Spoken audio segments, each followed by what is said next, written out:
ఆదర్శ్ ఎక్కడ తను మురారితో దిగిన ఫోటోలు పాత ఫోటోలు చూస్తాడో అని చెప్పి కంగారుగా పరిగెడుతూ ఉంటుంది ముకుంద.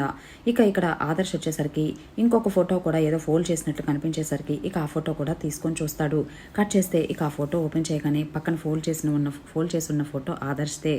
దాంతో ఇంకొకసారిగా స్టన్ అయిపోతాడు ఆదర్శ్. అదేంటి నా ఫోటో మాత్రం ఫోల్డ్ చేసి ఒక్క మురారి ఫోటో కనిపించేలా పెట్టింది అంటే ముకుంద ఇంకా మురారిని ప్రేమిస్తుందా, లేకపోతే ఒకవేళ అప్పట్లో పెట్టిన ఫోటోలే అలా మర్చిపోయిందా అని చెప్పి ఆలోచిస్తూ గతంలో తను మ్యారేజ్ అయినప్పుడు ముకుంద ఏదైతే మురారితో మాట్లాడుతూ నువ్వంటే నాకు ఇష్టం Murari, I love you Murari అని చెప్పేసి చెప్తూ ఉంటుంటే ఏదైతే ఆదర్శ్ ఉన్నాడో అదంతా కూడా గుర్తు తెచ్చుకుంటూ ఉంటాడు.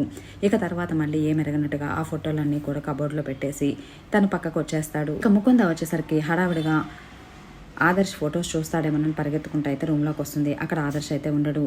కబోర్డ్ ఓపెన్ చేయగానే ఎక్కడ ఫొటోస్ అక్కడ ఉండడంతో అమ్మయ్య ఆదర్శ్ చూసినట్లేడు, ఫోటోలు ఇక్కడే ఉన్నాయి, ఏదేమైనా మళ్ళీ కనపడకుండా జాగ్రత్త పడాలి అని ఫోటోలు తీసి దాచిపెట్టేసుకుంటుంది. ఆదర్శ్ వచ్చేసరికి ఒక్కడే అక్కడ పక్కకు వచ్చేసి ఆలోచిస్తూ ముకుంద నిజంగా నన్ను ఇష్టపడుతుందా, ఇంకా మురారినే లవ్ చేస్తూ ఉందా, ఎలా తెలుస్తుంది, లేకపోతే నేనే భ్రమపడుతున్నానా అని చెప్పేసి దాని గురించి ఆలోచిస్తూ ఉంటాడు. మరి ఇక్కడ ఆదర్శ్కి ముకుంద మీద అనుమానం వస్తుందా లేదా అన్నది చూడాలి. తర్వాత ఏం జరగబోయేది నెక్స్ట్ వీడియోలో మీతో షేర్ చేసుకుంటా. Thanks for watching. బాయ్.